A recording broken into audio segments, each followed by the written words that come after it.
Hello. Good evening, one and all present here. So another, 1 or 2 minutes we will start the inaugural session, and there followed by today's speaker with us, Dr. Professor Tarak Mondal with us from NIT Rupert. So just 1 minute. There was a streaming section also. Is we are actually planned today's session. So with the help of the YouTube. So that's why the connectivity is a bit started delay. Sorry for the inconvenience started.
Sir, good evening, sir. Good evening. Good evening. Yeah, shall we start, sir? Yes. Yes. Comparing team, please start the session. Pavitran, you can start streaming in YouTube. Parakadi. Sir, can we start, sir? Yeah, Divya. Proceed. Good evening, all. Success is not final. Failure is not fatal. It is the courage to continue that counts. With this energy and motivation, I would like to welcome all the skillful and proficient faculty members to the phenomenal event of Faculty Development Program on Waste to Wealth, Emerging Trends in Green Energy to Sustainable Development, organized by the School of Biotechnology and Chemical Engineering of VTHT High-Tech, Dr. Rangarajan, Dr. Shakuntala Engineering College, sponsored by AICTE Training and Learning Academy. Faculty Development Program is the process of providing professional development training and coaching to faculty members to help them improve their work performance, particularly in specific areas such as teaching and research. Keeping the potential of waste management consideration, the Waste to Wealth mission aims to identify, develop, and deploy technologies that promise to create a clean and green environment. A day without prayer is a day without blessing, and a life without prayer is a life without power. Keeping this in mind, let's breathe in the fresh evening air and enlighten our minds by listening to the prayer sound.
Over to Divya.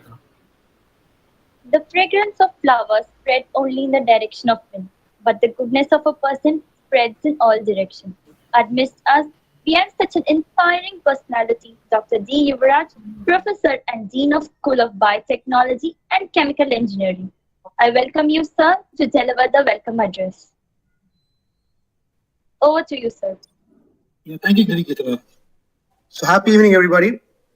It's my privilege in welcoming you all on behalf of the management of VTHT High-Tech, Dr. Rangarajan, Dr. Shakuntala Engineering College, for this 2-week AICTE-sponsored ATAL FDP program organized by the School of Biotechnology and Chemical Engineering. I welcome all the participants and the guest speakers who I firmly believe will share their expertise and knowledge. And this particular platform for 2 weeks is going to be definitely helpful for the teaching fraternity. So I once again welcome you all and have a great day and have a great evening. Thank you so much. Over to Gopi, please. Thank you, sir. Divya. Yes. One tree can start a forest. One word can frame a goal. One candle can wipe out darkness. A true leader is confident to stand alone. It gives me immense pleasure to welcome our dynamic principal, Dr. E. Kamalanaban of VTHT High-Tech, Dr. Rangarajan, Dr. Shakuntala Engineering College, to deliver the inaugural address. Over to you, sir.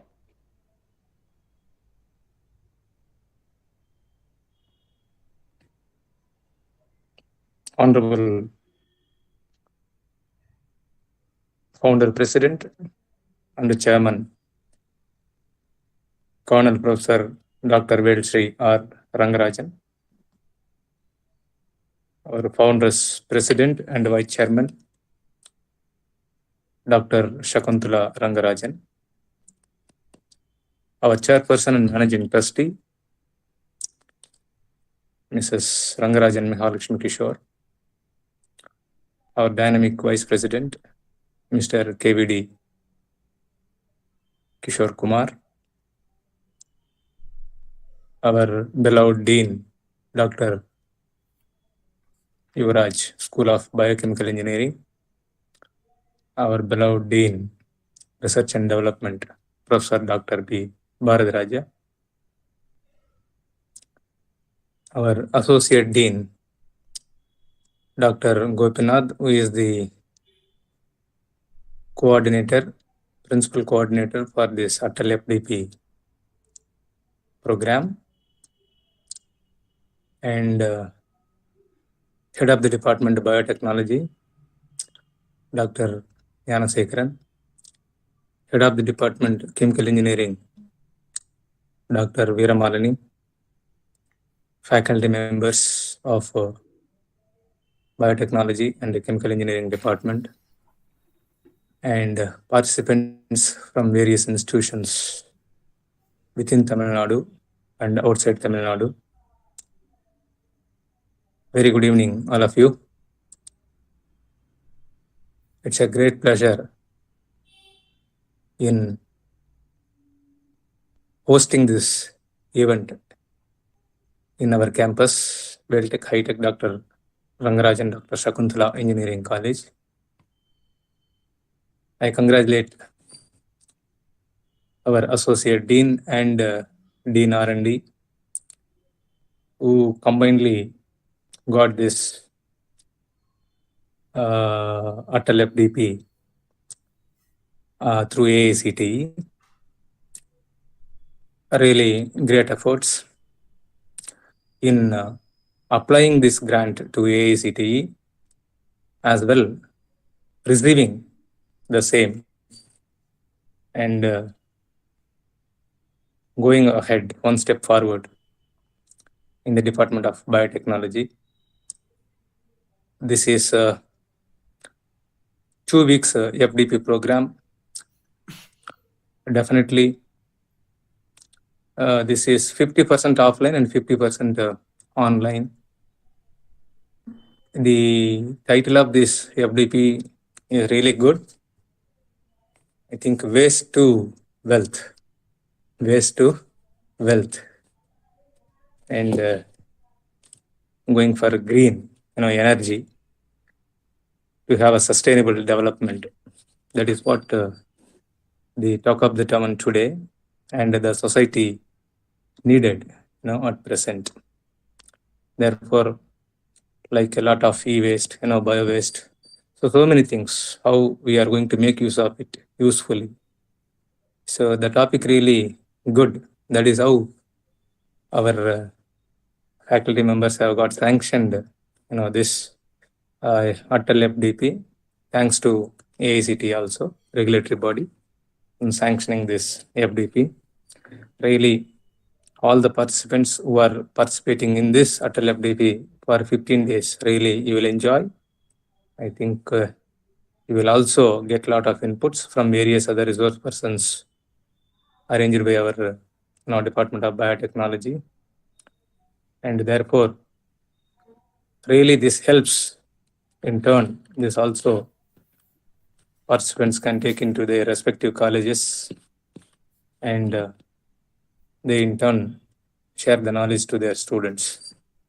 So once again, I thank the Associate Dean and the members of the faculty and the school dean who are organizing this FDP, and the student coordinators who are behind this ATAL FDP, and the faculty coordinators who are really working hard for organizing this workshop.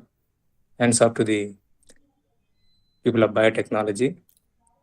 Thanks for the opportunity given. Thank you. Good luck. Thank you very much, sir. Thank you, sir. Thank you. Over to Divyakartana. A good teacher can inspire hope, ignite the imagination, and instill the love of learning. With this note, now I call upon our eminent Professor Dr. B. Bharadiraja, Dean of Research and Development, to felicitate our guest. Over to you, sir.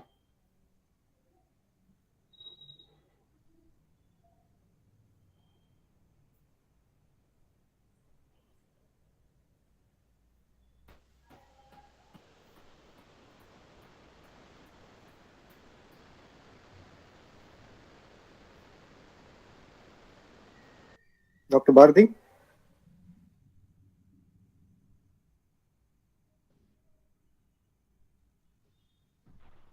Hello? Hello? Hello? Yes, sir. Yes, sir. You can go ahead. Yes, sir, you can go ahead, sir. Yeah. It's clear, Bharati. You can proceed.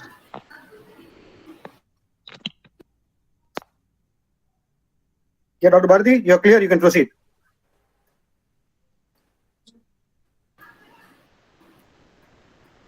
Bari, sir.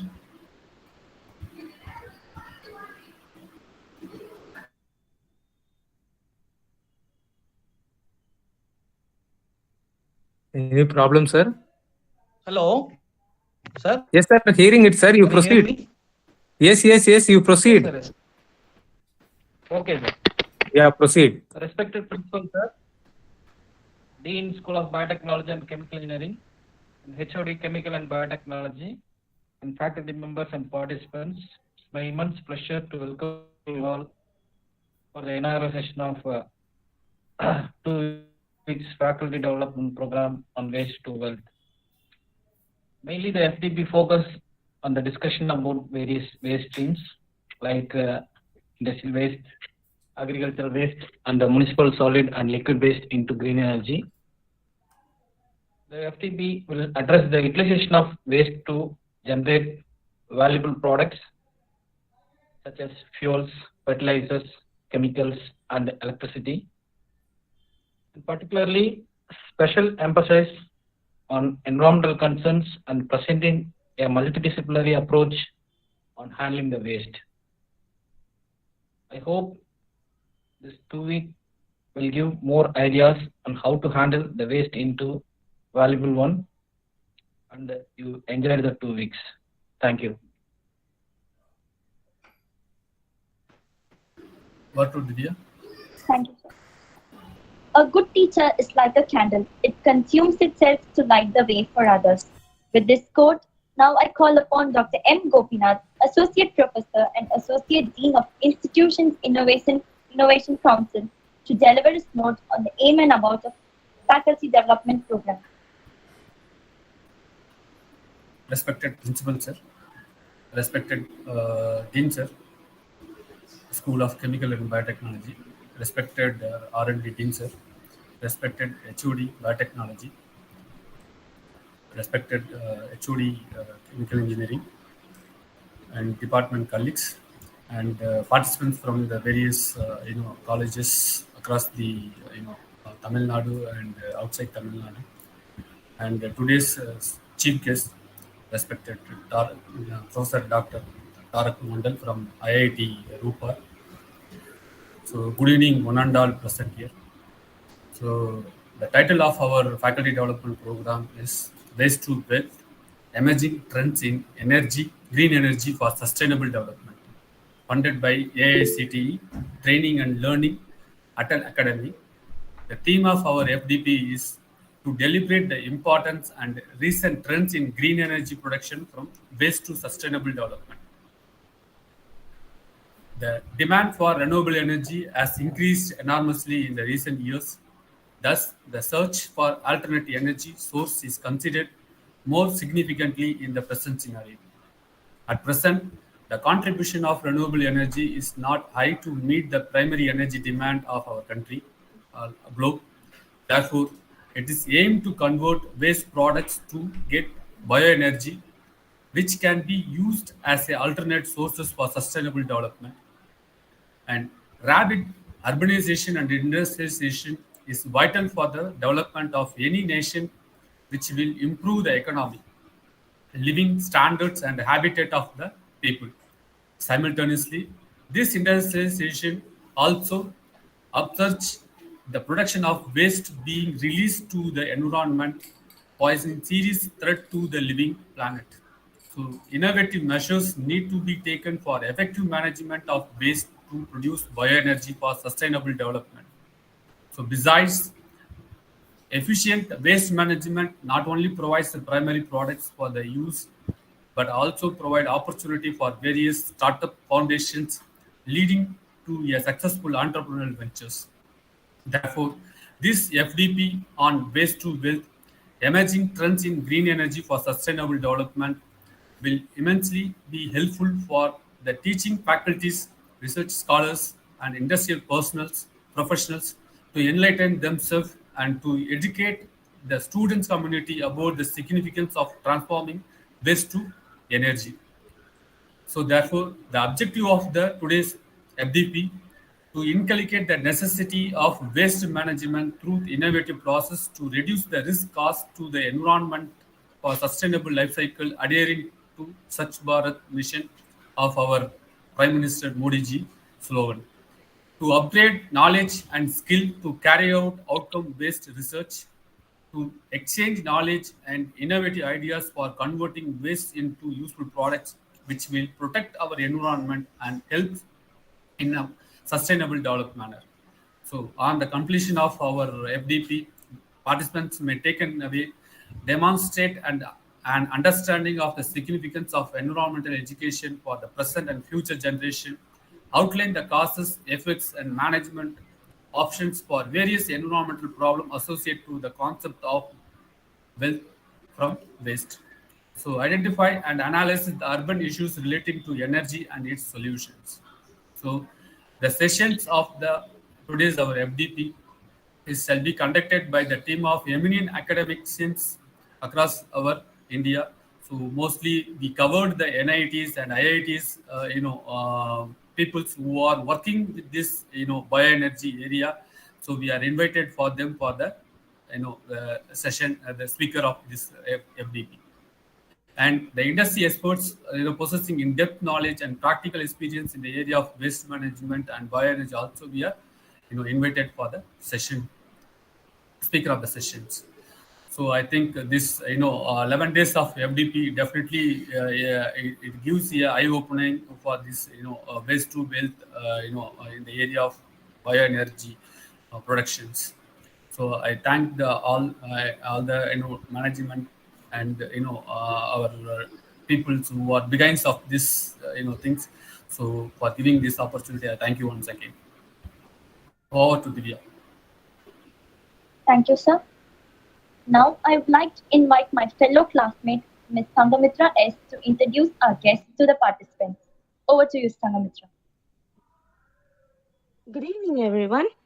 Our valuable dignitary, Dr. Mandal, has joined IIT Roper as an assistant professor on February 2017.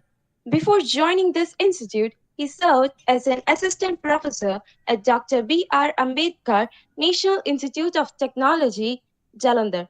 He did his PhD in chemical engineering from Indian Institute of Technology, Delhi, and MTech in chemical engineering from Indian Institute of Technology, Roorkee. He completed his Bachelor of Technology in Chemical Engineering from University Colleges of Science and Technology, University of Calcutta. He also has Bachelor of Science degree in Chemistry from Ashutosh College, University of Calcutta. He was a recipient of distinction in doctoral research in chemical engineering for the year 2016 from the IIT Delhi. Dr. Mandal is an expert of biofuel production via heterogeneous catalysis, reaction engineering, chemical kinetics, and modeling. His research area focused on biomass conversion process, hydrogen production from renewable resources, monitoring exhaust emission, waste to energy conversion, etc. In his research, main emphasis is given on the preparation, characterization, and evolution of catalysts for application in biomass conversion process to produce alternative fuels and value-added chemicals, and then translate the process into commercial scale. Dr. Mondal has over 10 years of experience on synthesis and development of novel catalytic materials for several catalytic processes and gained significant experience in detection and determination of various gaseous and liquid components produced during those processes. In addition, Dr. Mondal also has hands-on experience in characterizing the prepared, that is, catalyst by various characterizing techniques to understand the correlation between their physical-chemical properties and corresponding catalytic activities. Dr. Mandal has several publications in international peer-reviewed journals. His work has been appreciated by subject peer groups. Dr. Mandal has also set up the state-of-the-art research lab for catalysis and sustainable energy research in newly started Chemical Engineering Department of IIT Ropar. 4 research scholars and few MTech students are currently working with Dr. Mandal on different projects. We are very honored to have you here with us, sir. With immense pleasure, I would like to call upon Dr. Mandal to enlighten us with his knowledge on biofuels, world scenario, and fourth generation biofuels, Indian perspective. Over to you, sir.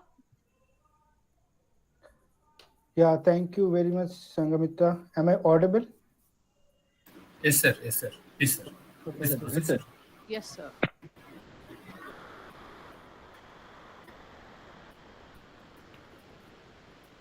Is my audio and video both are Yes, sir. correct? Both audio and video is work properly, and please share your screen, sir, for the Okay. presentation. Okay.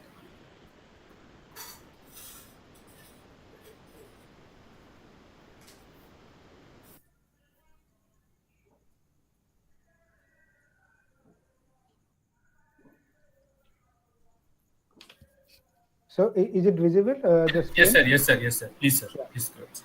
Okay, so thank you very much for the introduction and inviting me for this FDP on waste to wealth. So good evening to all the faculty members present here, as well as the principal, dean, and the organizer. Special thank to Dr. Gopinath, who has invited me for this talk. So as you have already mentioned, so this I'll be discussing today's talk about biofuels, its world scenario and Indian perspective. Right. So, Dr. Gopinathan. Yes, sir. Yes, sir. Please, sir. Yeah, just you can stop me whenever this voice and or video is not. Yeah, definitely, definitely, definitely. Sir. Yeah. So, so before proceeding towards my main talk, so I want to introduce our department, Department of Chemical Engineering, IIT Ropar. So we have around 15 faculty members in our group. So and this department was mentored by Professor R.P. Chavra. So he was there for 2 years to start the department, and then he left. So currently, our department is heading by Dr. Vishwajit Mandia, and then we have other 14 faculty members. So you can see the faculty member came from different IITs in India, or maybe they are from outside or abroad. Very good university from abroad. So in terms of diversity, we have all range of area covered by this faculty member. They are working in different aspect of chemical engineering, and that's how department is growing. So it started from 2017. So we are very new department, only 5 years old. And I think my introduction is already given. So I'll proceed for the talk. So the overview for this today's presentation will be the current energy scenario, and then I will talk about different biofuels and the various pathway for production of biofuel. Special emphasis will be given on bioethanol, biodiesel, and algal biomass. And I'll also touch upon the key challenges for this biofuel production. And at the end, I will also talk about the current research work that we are doing in our research lab in IIT Ropar. Right. So if you see the current energy scenario, so you can see that most of the energy is produced from either coal, petroleum, natural gas, right? So most of them are actually based on fossil fuel. And as we know that these fossil fuel sources are going to deplete soon, and they are causing a lot of greenhouse gas emission. So we need to have alternative for production of energy rather than these sources, right? So in that respect, biomass and waste material came into picture, and so we can they have plenty of biomass available. So if we can convert it them to energy, so that will be added up, right? That will minimize two problems, that waste management as well as energy demand, right? So currently you can see that biomass and waste totally contribute for 24% of total energy consumption in India. And if I talk about the installed power capacity of different fuels in India, so you can say around 55% is coming from coal. So we are still based on coal or fossil fuel, but there is a some improvement, or you can say some processing on renewable energy as well. So around 22% renewable energy currently being installed in India, and they have different sector, right? Like wind, solar, bio, and small, waste to power. So because we are focusing on this biopower or waste to power, so you can see that we are still in very starting phase, right? We need to increase this percentage to reach or to fill up to complete the sustainable goal. So if I talk about the biofuel production scenario, so globally you can see most of the biofuel is coming from bioethanol. So 67% bioethanol is being produced globally, and then they are being utilized. And second position is biodiesel, that is 28%, and the other is coming from renewable diesel, which is the diesel that is coming from the renewable sources. And people have started work on biodiesel, biojet fuel as well, but that is very starting phase. Excuse me. Yeah, so if we see the global growth, demand growth for these major biofuels, so you can see 42% was demand was come from bioethanol. So and the second position is renewable diesel. So there is a lot of scope to produce diesel from renewable sources, so that we can make up that demand of 36%. And then it comes to biodiesel, which is of 19%. So in terms of, in short, we can say these three major, like bioethanol, biodiesel, and renewable diesel, they are currently being explored, and kind of we have successfully utilized those fuel for different, I mean, supply different demand in biofuel market. So if I talk about the biofuel production in India, so you can see over the last one decade, from 2010 to 2020, there is a drastic or even enormous increase in production for bioethanol, right? And you can see there is a increase in biodiesel production, but not that much. So because this bioethanol can be produced from different sources quite easily, so people have focused on it, and we have successfully increased the percentage. But we need to also move on different other biofuel as well.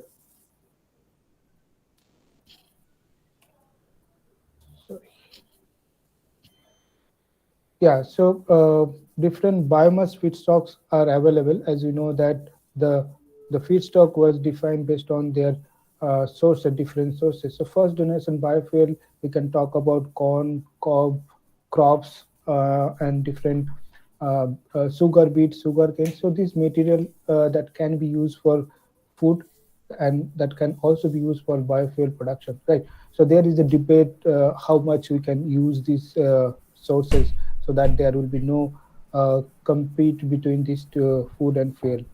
Right? There is another source that is called second generation biomass, which is generally the waste material. It can be waste from agriculture, it can be waste from forestry, it can be waste from municipal solid waste. Right? So those can be utilized, and we can produce the bioethanol or other biofuel as well. Right, the third generation biofuel mainly focused on the microalgae. So algal-based biomass you can produce, and then from that biomass we can extract the bioenergy from it. Right, and another is the fourth generation. Nowadays people are focusing on it. So that is the genetic modified algal biomass can be utilized for energy production. So these are the broad classification of biomass feedstock. And so we can focus, we can see the different classification of biomass as like energy crops. As you know that bamboo can be used to produce different biofuel, but that also deforestation will happen. So we cannot rely more on this, right? In terms of forestry waste, there are plenty of waste material that are available, right? Like chips, bark, sawdust. So that can be utilized to get the fuel out of it. When we can focus on the solid material like food and kitchen waste, paper waste, and different waste material, right? Domestic waste material. In terms of agriculture, so as you know that our country is based on agricultural land, a lot of the cases, most of the cases. So that can be utilized after production of these crops. We have these different husk and straw, and that leave are attended or they dump it in a open dumping zone. So that can be utilized to produce in biofuel, and that can minimize the waste disposal problem. So as you know that this biomass is a constituent of has three constituent like cellulose, hemicellulose, and lignin, and this cellulose is around 40 to 60%, whereas hemicellulose around 25 to 30%, and the lignin lesser, around 15 to 20%. Right. So this cellulose and hemicellulose can be converted to useful product, whereas lignin is little difficult to convert, but though it can be converted, right? So we can see the different pathway to utilize this constituent of lignocellulose biomass and see how they can be utilized. Coming to the biofuel, so how this biofuel evaluate? The evaluation of biofuel came based on their utilization of source material.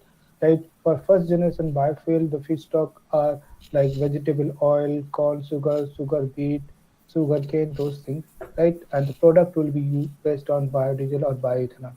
But as I have already told, this has some limitation like food versus fuel.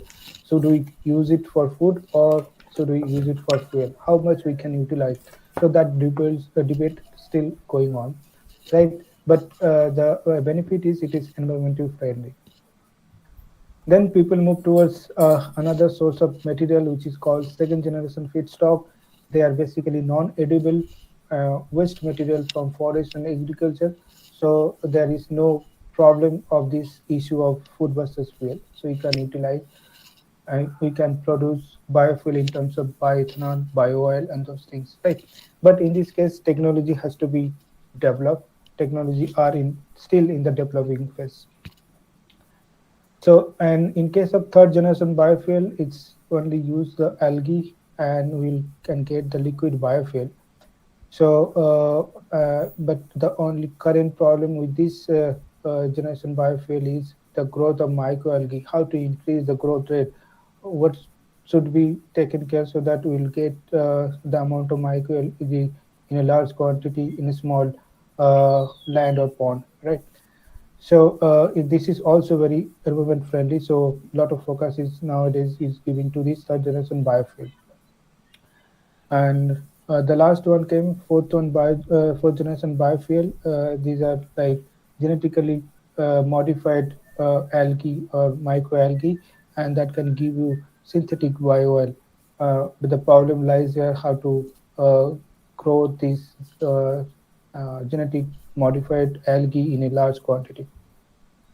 So still this third and fourth generation are in the developing phase, but first and second generation are quite established and people are working on it.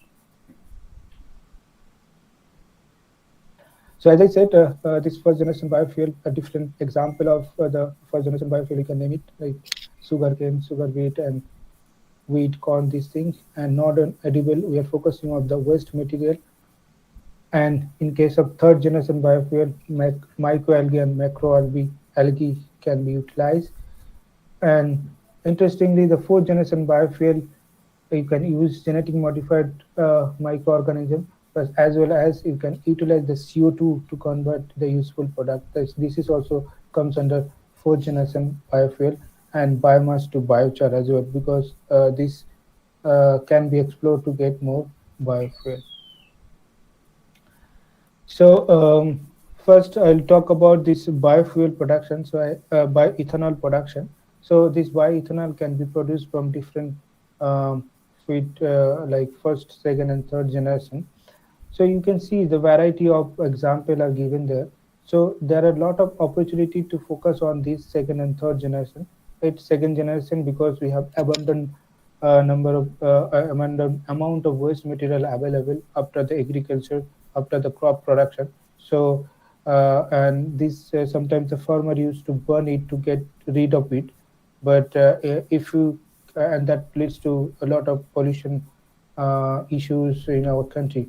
So in a effective way, if they can be utilized for fuel production, so that can overcome these issues.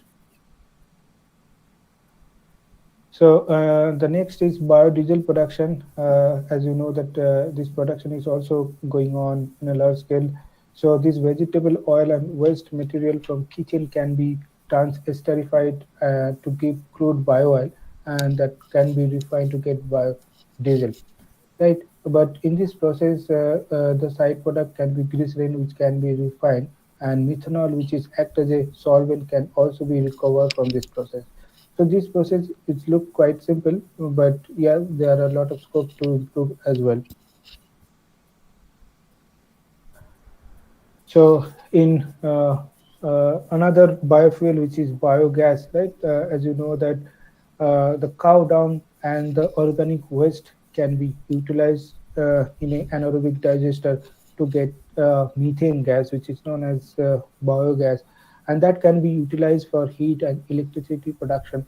And nowadays, in different places of our country, it started utilizing this technique to get cooking, the fuel for the cooking, right? So in this process, you can also utilize wastewater to have this digestion, right? So you can use different waste material, and the biogas which will be produced can further purified to get pure methane, which can be fuel for the car and different gas grid. So that means electricity can be generated from here. So and the material which will be left over can also be utilized for fertilizer and soil amendment. So to increase the growth of different crops, you can also utilize this waste material. So in terms, we can utilize each and every portion and to see how this waste can be utilized in a proper manner. So in third generation biofuel production, I have just schematically shown what is the strategy, how the production is being done. So as you know, the algae biomass can be produced, and then they can be cultivated in a large scale in a open pond, large open pond, and then they can be filter it out to get the microalgae cake.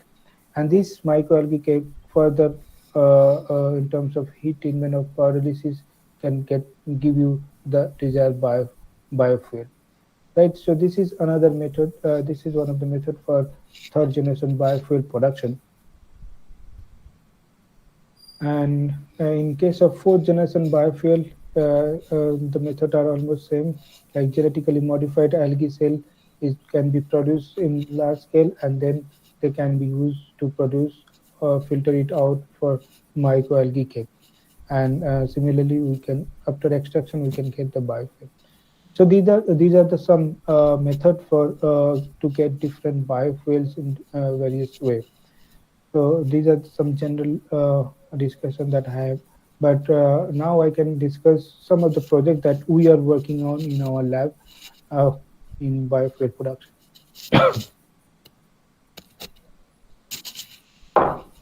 Yeah, so in the first project that we are working in our lab is, I mean, the bioethanol can be produced from waste material, but we are not stopping there, because that bioethanol can further upgrade to fuel grade hydrogen. So that means, I mean, they can be used in energy dense hydrogen material to get more energy out of it. So in this direction we are working. So so then obvious question will come, why hydrogen, why not bioethanol itself? So if you see this hydrogen is a very clean fuel. If you combust it, it will only generate water, steam. So this is clean fuel. It has no side effect or environmental pollution. It has very high calorific value. So in comparison to other biofuel, like it is coming from, let's say, fossil fuel. So that fossil fuel that or conventional fuel that is available currently, so these have the higher heating value of mid 40s. But in case of hydrogen, it is having 141, so almost 3 times. So it has high energy content, so that can be utilized. It is clean fuel, and it also a source of important raw material for different chemicals industry, right? And it can be used for different power generation. So now, if you see the current hydrogen production scenario globally, so you can see the similar scenario here. All of these are from uh, fossil fuel sources, and electrolysis of water is also being used, but this is very cost.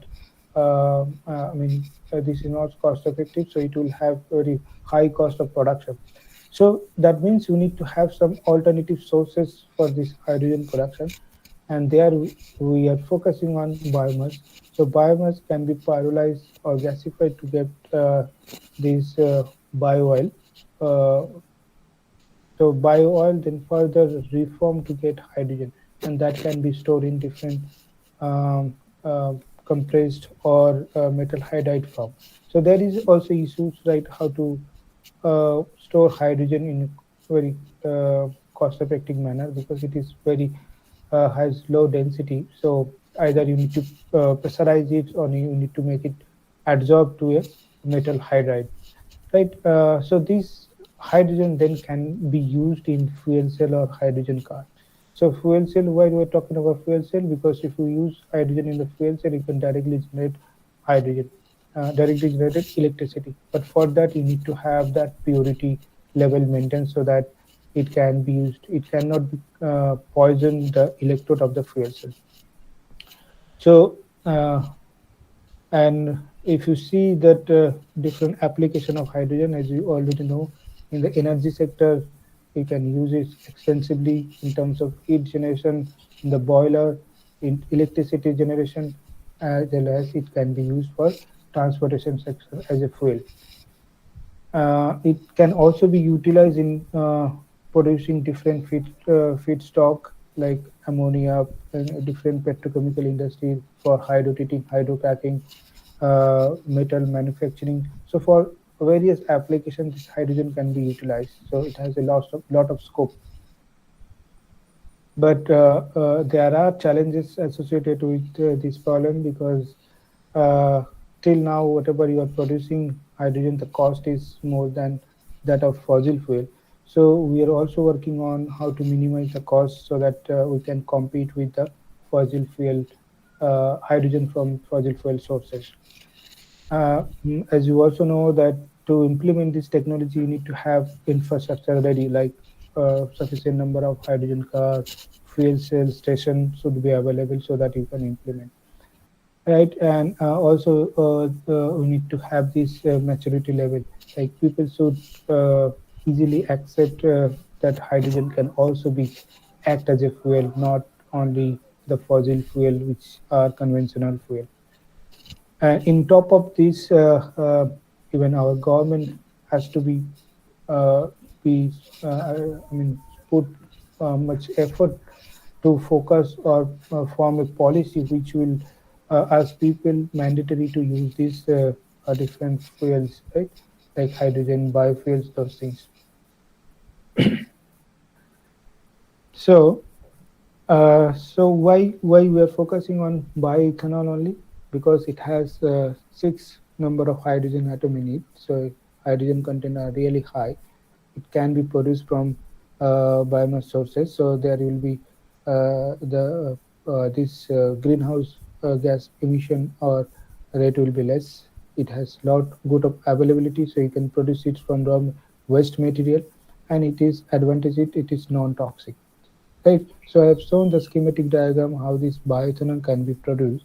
So we are producing it in lab and then testing it for hydrogen production. So how this bioethanol can be converted to hydrogen? So there are three main reactions that can lead to converting this ethanol to hydrogen. One is steam reforming reaction of ethanol. So ethanol plus water will give you 6 hydrogen, and it will also have CO2. Right, but this reaction is endothermic reaction, so you need to supply heat to proceed this reaction. In another case, this partial oxidation reaction, where ethanol will react with oxygen, it will form lesser amount of hydrogen and CO2. But the advantage is this reaction is exothermic is in nature. So that means while doing the reaction, it will generate some heat. So in way, if we combine this first and second reaction, then we'll get this some sort of condition where I need very less amount of energy requirement to sustain the reaction. So that is called oxidative steam reforming of ethanol. So ethanol plus water plus oxygen, some amount of oxygen will give you hydrogen and CO2. But you can see the amount of hydrogen will be little lesser, but that we can compensate because we need less energy to be supplied for this reaction. Right? Even this reaction can be made autothermal. That means the once the reaction will started, then it can proceed with zero heat of reaction by maintaining such oxygen concentration. So schematically, what you can say, instead of fuel, you can use ethanol in your reformer. So we can prepare micro reformer where this ethanol can be converted to hydrogen, and that can used in the fuel cell to produce electricity. Sorry. Sir, we could not able to see the slides. Oh, is it this slide or earlier also? No, sir, I am able to see you, but I could not able to see the slides. I think the presentation window has been changed. Is it just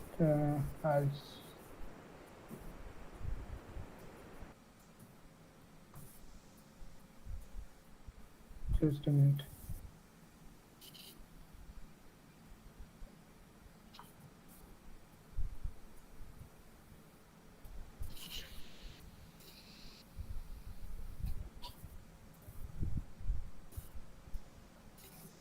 So I'll stop sharing and then you can share it.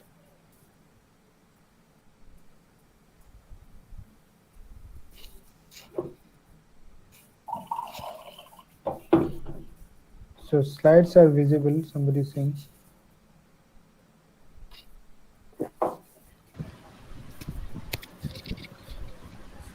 Sir, your slides are visible. It's going well only. Okay, fine. So just let me know if you are able to see or not. I was in this slide. Is it okay? Yes, sir. Now we can able to see the slides. Okay, fine. Yeah, sir, fine. Just let me know if you are not able to see the slide or any problem is occurring. Right. So I was discussing this so the idea of this project was we can use directly ethanol in a micro reactor, and we can arrange 1,000 of micro reactor together to get the cumulative output where hydrogen can be produced, and that can be directly used to fuel cell to generate electricity. But yes, that is not that simple. So because this reaction will also lead some byproduct like CO2, methane, and CO. So the main problem with this reaction is CO production. So how can we minimize this byproduct so that, because the CO is main importance, because that can corrode or poison the electrode, the precious electrode used in the fuel cell, like platinum. So the challenge is how to suppress the byproduct formation so that hydrogen stream can be utilized in fuel cell. So, as I said, this is not the simple reaction. It has a complex network of reaction. So, ethanol, the desired reaction is this direction. So, ethanol will react with water to give you hydrogen and CO. That is the intermediate step. And that further water gas ship reaction will give you hydrogen and CO2, which is the final product. But along with this product, there are chances that it will dehydrogenate. So, that means ethanol will release hydrogen and form acetaldehyde, right? And then further decomposition would give carbon monoxide and methane. So this is kind of byproduct which is formed during the process as well. And another case, it can dehydrogenate or dehydrate to form ethane, and that polymerase to give coke formation. That means carbon. So condensed form of carbon will form, and that actually leads to deactivation of the catalyst. So these are the two main challenge we have faced during the reaction. So our idea was how to minimize these side reactions so that we will get our favorable product in much more yield and selectivity. Right. So in that way, we have selected the objective to develop a stable and highly selective catalytic process for this conversion of bioethanol to hydrogen with minimum side product formation. Special emphasis was given to carbon monoxide. Right. So in this direction, we have developed and characterized different catalytic material. We have studied their performance in reforming reaction and then evaluate the effect of different process parameters. So this is the reaction scene. So you can see that on the catalytic system, once the reaction happens, then you also have the carbon deposition, and that deactivate the catalyst. So we need to have some catalyst which will give you high yield of hydrogen, but as well as it will not deactivate the catalyst. So what condition, what or you call function that catalyst should have so that it will not deactivate easily, and also it will give high hydrogen yield. So that we were actually investigating. Right. So in this direction, we have done a lot of work, and that I am showing some silent result or key result of this study. So we have compared two catalysts. One is nickel-based catalyst, another is sodium-promoted catalyst, and we have seen that in case of this small amount of noble metal has increased the conversion and selectivity to a higher yield. So 100% conversion was obtained on this catalyst, and around 72% selectivity of hydrogen we obtained in this case. And also noticeable is that the byproduct like methane, CO, they have suppressed substantially from that only transition metal catalyst, right? So small amount of rhodium actually enhance the activity of the catalyst by enhancing the water gas shift and methane reforming reaction. We have also studied this diamond study. So basically, the stability of the catalyst was checked for 36 hour of run, and we have seen quite satisfactory result. Only some minimum amount of deactivation was found. So this catalyst was found to be very active in this reaction, and we have concluded the project by saying that this catalyst has very high activity towards this steam reforming of ethanol. Right. So in another project, we are working on agricultural waste to hydrogen. So basically, this is two-step process. So first, the agricultural waste, mainly the rice husk, and which husk is being used, husk and straw both, to convert it to first bio-oil and then convert to subsequent conversion of bio-oil to hydrogen. Right. So if you see the mechanism, so the biomass material, first we do the pyrolysis. So we make it different particle size and then pyrolyze in pyrolysis reactor to get different products, right? Like tar, char, and gas. But our main was to get high yield of tar, so that is the liquid fuel, and to minimize the char and gases. But these char and gases can also be utilized for different various applications. Like this biochar can be used as adsorbent material. It can also use for CO2 capturing. So people are actually focusing. We are also looking at application of these gases. Basically, some amount of hydrogen and CO will be CH4 will be there, so that can utilize for cooking purpose. So what we did is we focus on this tar production to that bio oil production. So if we get maximum bio oil, that can be converted to hydrogen. So we have used metal supported oxide to convert this bio oil to hydrogen. This gas, and we can that can be utilized for um, electricity production, right? But the same problem lies even more. Carbon deposition was there because of this heavier hydrocarbon or oxygenate molecule present in the tar, right? So in short, the pyrolysis process, as you know, that can utilize for converting waste material to bio oil, right? So it is in presence of nitrogen, temperature ranging from 300 to 500. We can thermally degrade or thermally crack this biomass composition to get different gases like gases, liquid and solid product. So solid product is known as biochar, liquid product is biol that we are focusing on, and some amount of gases can also be obtained. So depending on the parameter, pyrolysis parameter, you can get different proportion of these three components.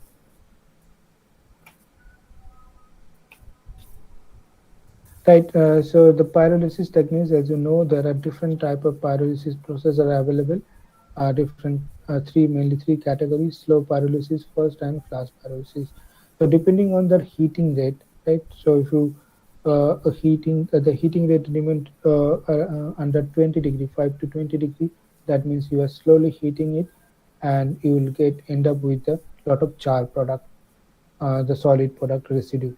And in case of pyrolysis, if you want to get good yield of bio oil, then you have to use the heating rate of 100 to 1000 degrees centigrade per minute, right? And that can be done in different reactor, fixed bed reactor and fluidized bed reactor. So you have used it in fixed bed reactor. We are also working on the fluidized bed reactor to convert the biomass into bio oil. So different parameters affect this process, pyrolysis process, like composition. So depending on biomass composition, we'll get different product. Temperature, as I said, 300 to 500, but maximum yield will range from 450 to 550 range. Heating rate, if you depending on the heating rate, your product composition will vary. So if you want to get good liquid oil, you have to have first pyrolysis. Particle size also matter because that will lead to this what you call mass transfer resistance. So if you have large particle, the heat and mass transfer will be limited. But if you have a reasonable amount or range of particle, that can be utilized for higher yield of the desired product. So these are the things that affect the pyrolysis process. So finally, what we get is bio oil, which is a mixture of oxygenate molecule. There are more than 300 of oxygenate can be present in this bio oil. So it's a complex mixture. So it looks like it is in dark brown in color, and it has some smoky odor, right? So this oil can further upgrade to uh, uh, produce different fuel or chemicals. So why you need to upgrade is because it has some drawbacks, like it has water content 30 to 15 to 30%. So you can distillate to separate this water content, then directly use it for the fuel purpose. And also it has the calorific value, which is around 20. So that means it's not totally compatible with the fuel that we are currently using, the conventional fuel. So we need to upgrade it, right? The oxygenate which are present in the boil are range from alcohol, phenols, furans, right? Also carboxylic acid, there are these bioallogenically acidic in nature. They have aldehyde, ketone, and polyalcohols, right? So all range of these oxidant can be present there, but we have to categorize them in such a way that we can have what do you call one component in their category, and then you can analyze that or use that product for use that raw material for further production, because we cannot work with all kind of component, right? So we can make a synthetic bioil having this component within it, and it can have some alcohol, phenol, furan, and acetic acid, and including this component we can make a synthetic bioil and then use it in the lab for further upgradation. So that is called synthetic bioil.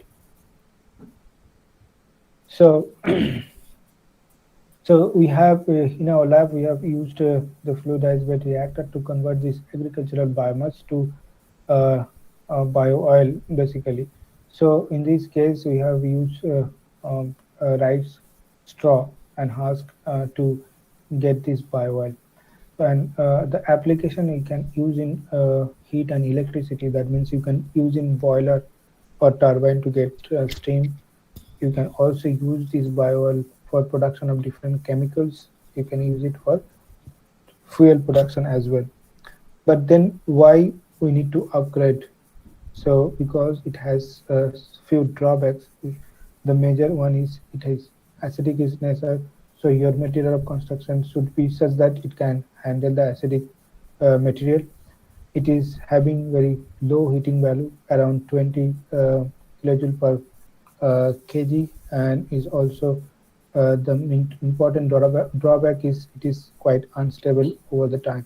So if you keep it for 10 days or more than that, it will start getting settled down or agglomerized to form other products.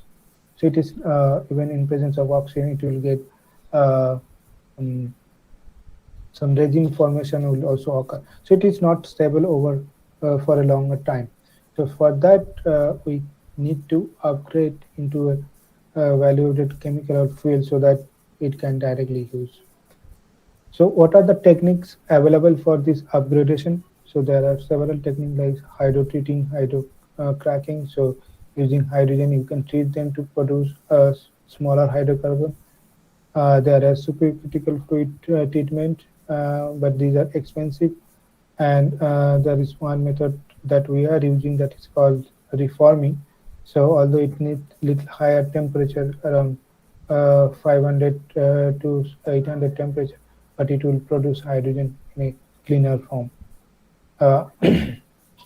Not exactly pure hydrogen, but it will have a mixture of hydrogen and other component, but that we can minimize the side product.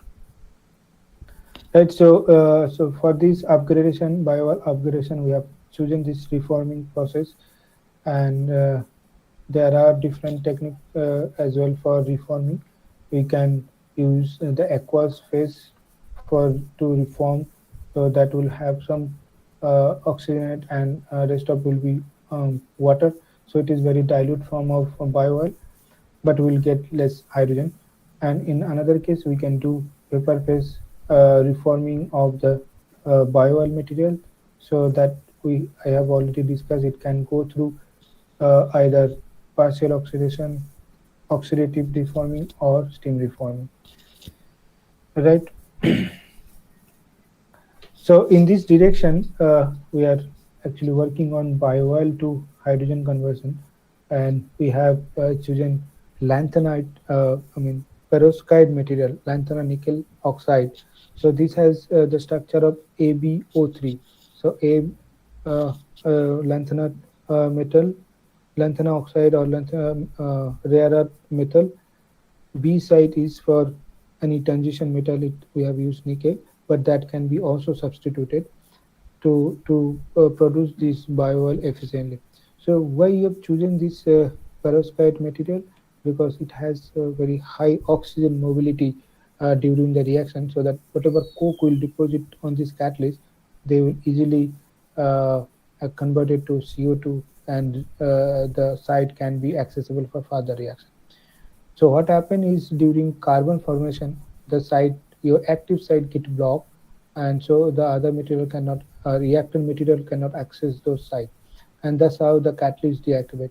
But if you have the oxygen generation or oxygen storage within the catalyst, and during the reaction, if it is released to convert the C carbon deposited on the catalyst to CO2, then in this way you are actually decreasing the deactivity or suppressing the catalyst deactivation.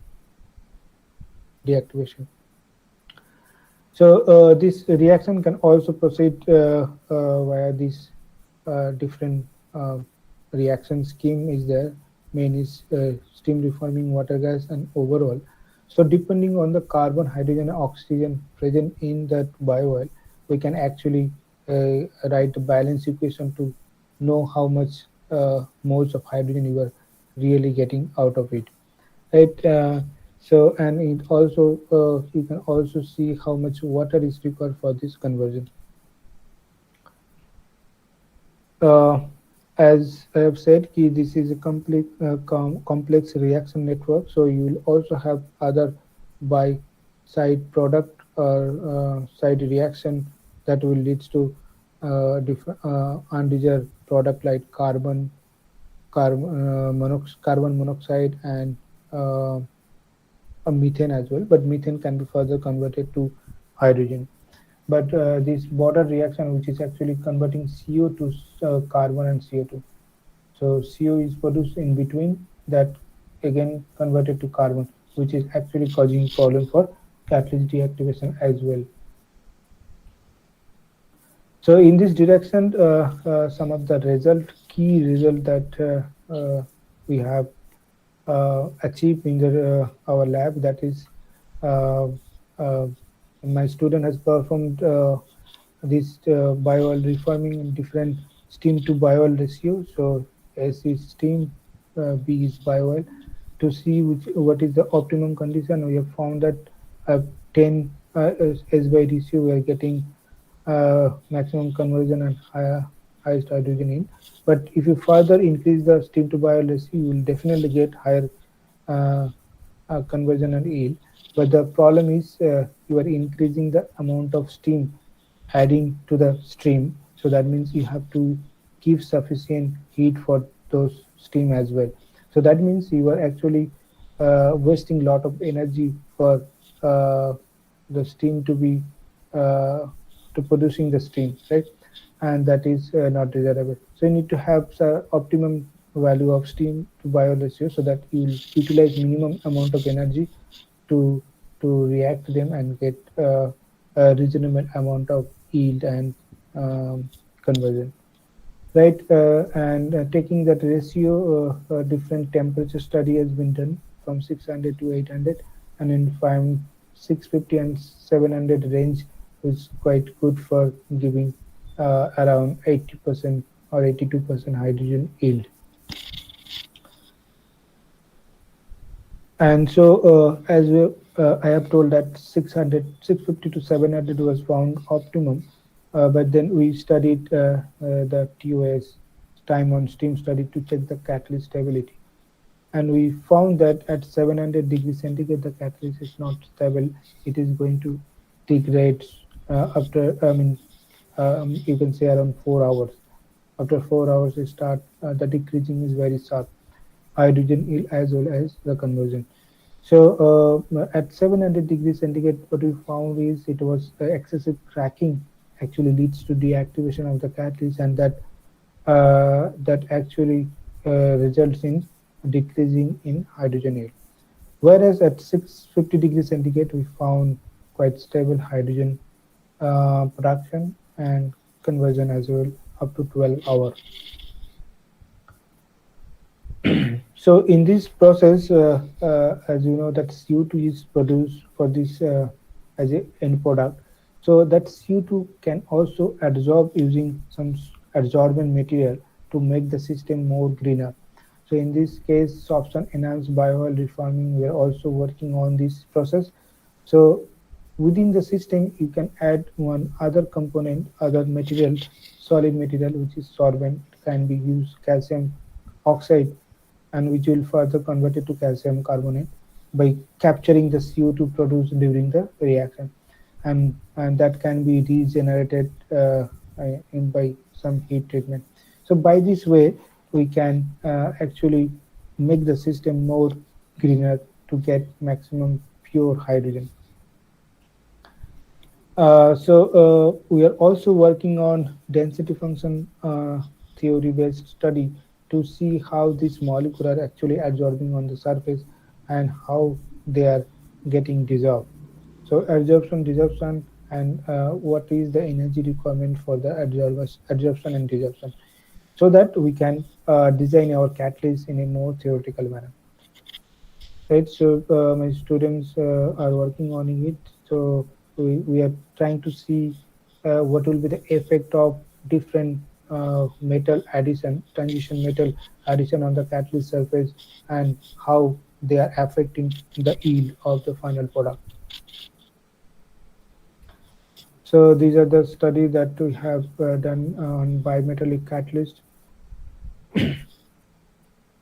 So in another project, we are converting biomass to value-added chemical. So basically, biomass can be converted to for fuel, which is a very good platform chemical, and from there, for fuel, we can get a variety of range of chemicals, useful chemicals like 2-methyl-furan, 2-methyl-tetrahydrofuran, malic anhydride, furans, and those things. So what we're doing is we're taking furfural as a starting material in this case, and we're having this hydrodeoxygenation reaction or hydrogenation reaction to get this fuel grade, or you can say, high value chemicals like 2-methyl-furan and 2-methyl-tetrahydrofuran.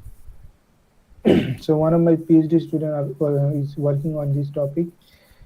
And another project in plastic waste, we are working on plastic waste to fuel grade fuel or chemical conversion. So we are actually what we are thinking to convert this plastic by pyrolysis reaction to get the hydrocarbon rich fuel, and using different catalyst, zeolite catalyst. So in this process also there are various factors which affect the process, but my students are working in different parameter to optimize the parameter and get maximum yield of the liquid product, that is hydrocarbon range. So in summary, so there are a lot of scope are there for biofuel production, because most of the cases we have focused only on first generation and second generation.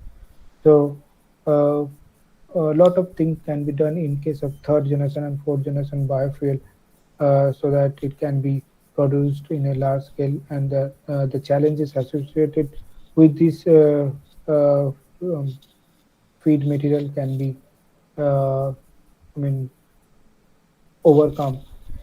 And as you know, the technology development for this range class grade of biofuel has to be improved, so that we can get more production of biofuel from this. And as I said, key biomass is a renewable sources, so we can utilize it in a maximum extent, so that we can either convert it to biofuel or chemical that can be that can have high demand in the current market. So so finally, this is the group that we are working. So in our catalysis and sustainable energy research lab, I have currently 5 PhD, 4 are full-time, 1 part-time student, and a couple of MTech students. They are working. So they are working hard to get some fruitful result and publication as well.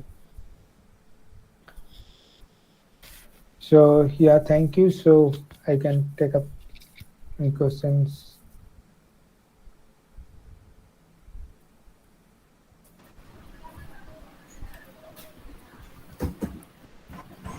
Sir, this is Vivek, sir.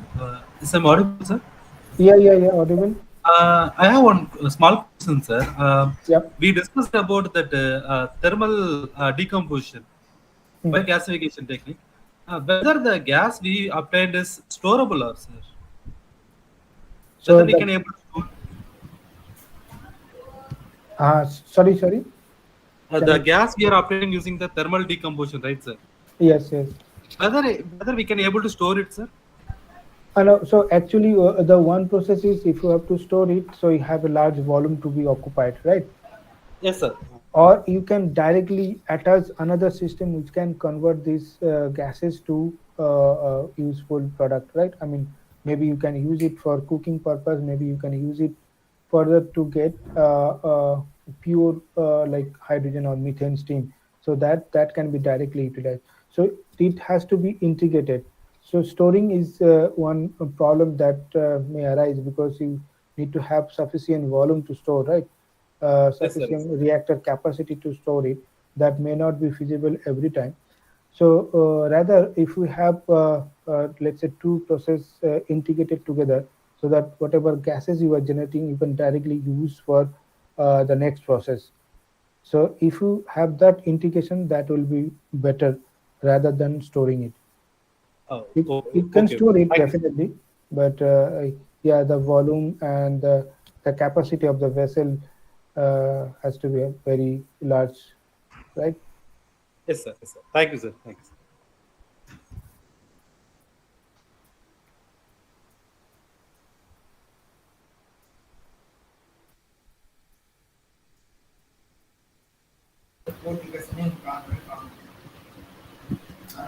Participants, any other questions in your mind? Feel free to unmute yourself and discuss with Tarak sir. It was audible, right, Dr. Gopinathan? Yes, sir. Yes, sir. Yes, sir. It was wonderful session, sir. Thank you.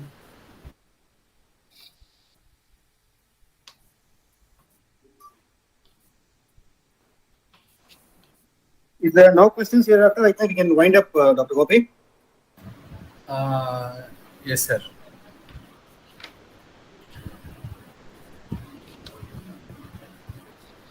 Sir, I have. Is there any questions in the chat box? Yeah, I'll just.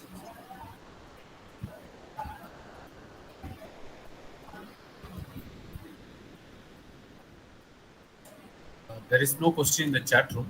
So, sir, there is one question in my mind. So, Yeah. In the case of that, the automobile waste bio-oils. Right. So how we can able to convert those oil into the biodiesel, sir? Like biodiesel or any kind of biofuels. So you are talking about the waste oil, or? Yeah, waste oil, sir. So look, the waste oil has to first you have to see what is the content of that oil, right? Okay. And how this can be converted, but I'm not very sure about the waste oil. Yeah. Right, they can be upgraded using different technique like hydro treating, hydrocracking, but definitely it will depend on the composition that the oil has. So does it have a very high amount of oxygenate content? Then we can further convert to have less oxygen content by hydrogen or if it has only hydrocarbon range fuel, then we can convert to fuel for like reforming or hydro treating. Those kind of things can be done to get valuable chemicals. Okay, sir. Is it So answer your concern? yes, sir. Yes, sir. But the problem is, instead of doing thermal kind of treating of the oil, Mm. so is it bioconversion? Is any feasibility? Is there any previous study? I didn't find any articles in this particular area. That's what. Look, so yeah, definitely. Look, bioconversion is a much greener way Okay. in one way, but the problem is I mean, the rate of those process are very slow, right? Yes, sir. Sometimes it takes a month, 2 months to convert one product by the final product by using the microorganism and those material, right? But definitely they are very temperature requirement are very less. Their condition are very mild. The only issue is how we can increase the production rate or the reaction rate. Okay, If sir. that can be done, then definitely these are really good. But although I am not from the bio background, so Okay, I okay. cannot talk much about that. Okay, okay, sir. I understand. Sir, there is a question from, I think, Arun Prasad Jayan, sir. Uh-huh. Over to Sir, good Arun, sir. evening, sir. Sir, good Yeah, evening, good sir. evening. Good evening. Sir, your presentation was very nice, sir. But I want Thank you. to, yes, sir, I want to know about the recent postdoctorate available position related to our field, sir. You're talking about in IIT Ropar, right? Yes, sir. Not only IIT, sir. I'm also searching in postdoctorate in foreign countries also. So, what are the topics currently emerging in the doing PDF in our field, sir? Yeah. So there are a lot of opportunities. So if you are focusing on this nowadays, you also know, right? The government is they are putting some policy so that people should mandatory use, especially the industry should use biofuel as a blend for the conventional fuel to the conventional fuel, right? So our government is also focusing so that people should use this biofuel as a blend to the conventional fuel, like the ethanol can be substituted in the petrol or diesel, 5 to 10%, and see what are their effect, how the engines are running, right? So in this direction, if you can focus how this biofuel, right, different category of biofuel can be produced from these renewable sources in a much cheaper way and also greener way. So that can also attract more attention towards the people that they are in the abroad and India, right? You can also focus on this CO2 capture and utilization, because as you know, this nowadays the issue of global warming is there, right? So people are now focusing on how this CO2 can be captured and simultaneously utilized, right? So in this case, photocatalytic reaction can be done, right, to sustain the system. Or if you find some, if you are from bio background, then you can find out some way how to capture those CO2 in a effective manner. So that is also an emerging topic nowadays. Thank you very much for the answer, sir. Thank you very much, sir. Thank you. Thank you. Participants, any questions on your mind, feel free to unmute yourself and we will discuss the thing. And moreover, each sessions there are surprise gift is there. The gift will be provided to you all during the validity session.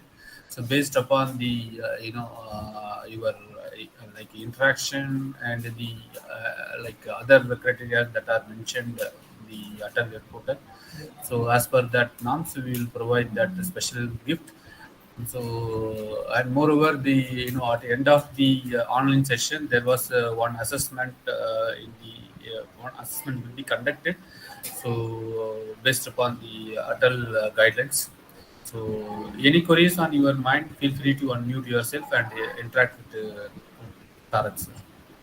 Otherwise, we will wind up today's session.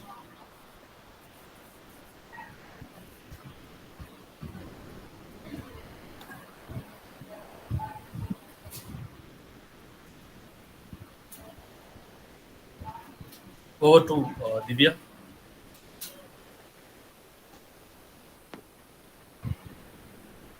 Divya? Yes, sir. Yeah, over to you. Thank you, sir, for sharing your valuable insights with us. Gratitude is not only the greatest of virtues, but the parent of all the others. With this, I would like to call Dr. R. Gnanashekaran, Head of Biotechnology Department, to propose vote of thanks. Good evening to all. First of all, the presentation was very wonderful, sir. It was very useful, and we got a lot of inputs. Since we are from the biotech background, we got some input related to chemical engineering, and hope so it will be very useful for us and also for our faculty members, those who are attending. So I thank Professor Dr. Tarak Mondal, Department of Chemical Engineering, Indian Institute of Technology, Rupar, Punjab, for his gracing this occasion. And I also thank our professor and principal, honorable principal, E. Kamalaban sir, who spent the gracious time in inaugurating the FDP. And I also thank Professor Dr. D. Yuvaraj, School of Biochemical Engineering, VTHT High-Tech Engineering College, for his short and sweet welcome speech. And I also thank Dr. D. Bharati Raja, Dean R&D, who gave an introduction about the biofuel and also the conversion of waste into wealth, and who is also one of the key coordinator in organizing this FDP. And also thank to Dr. M. Gopinath, the Associate Dean, who took a lot of initiative in conducting this FDP, and really he organized in a very well organized manner. And last but not the least, I also thank all the faculty members, those who are participating in this FDP, which is organized by the AICT ATAL.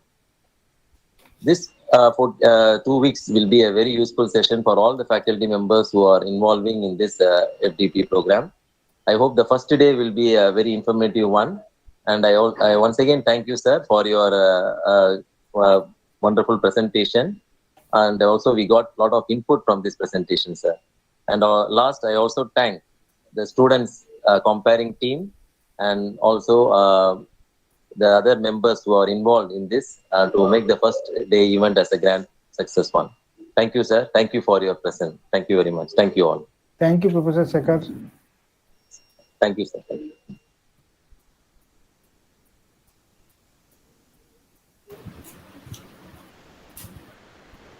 Participant, there was a feedback link is shared in the chat room. So kindly, I request all the faculty members please fill out the feedback form, so that only we will mark the attendance in the AICT ATAL web portal. So based on the day-wise attendance only, we will mark the attendance. So please don't forget to fill out your attendance. Thank you for joining. So tomorrow session we will, tomorrow session we will inform you, through WhatsApp group. You can join the meeting based on the information is available in the WhatsApp group. So thank you on that. So Tarak sir, so thank you very much for joining with us. So thanks very lot for the your valuable time and accept our invitation. So first of all, for this today's inaugural session, sir. Thank you very much, sir. Yeah, thank you, Dr. Gopinath, calling me for this FDP and inviting me for this presentation. Yeah. Yeah, thank you. Thank sir. you very much. Yeah. Thank you, sir. Thank you very much, sir. Thank you, Dr. Tarak, for being with us. Thank you.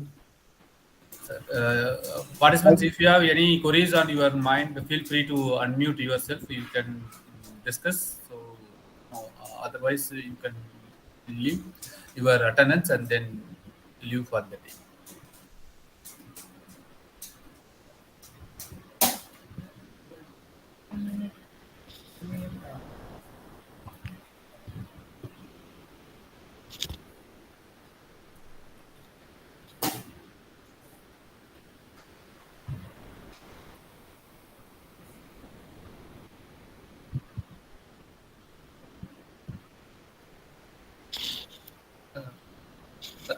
Tarak sir?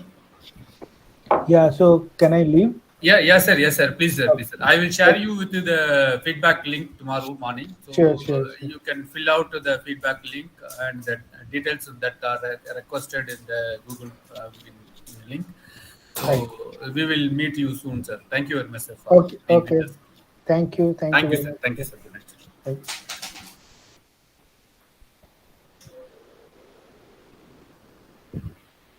Well done, Dr. Gopi. Thank you very much, sir. Day one is completed Yeah, successfully. successfully. Looking for the another days, Definitely, it will be a success. Don't worry. Yeah, definitely, sir. With all your cooperations. Thank you, one and all present here. Okay, happy? Yes, sir. Day one is completed. Okay, okay. Maybe you can sleep without any stress. Tomorrow we will come. Yes, sir. Definitely, sir. Thank you, sir. Thank you.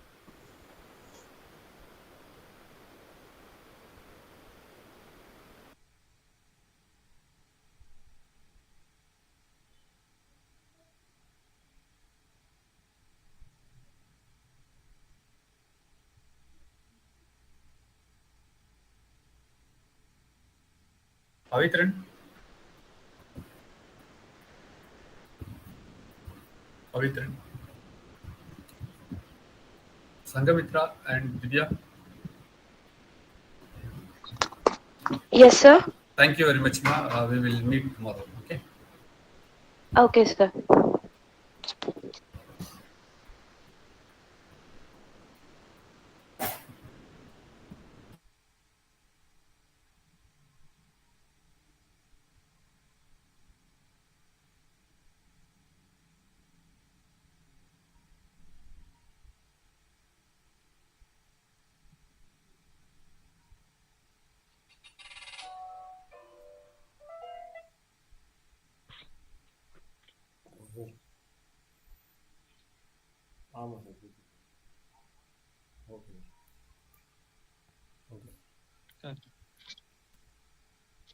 Okay.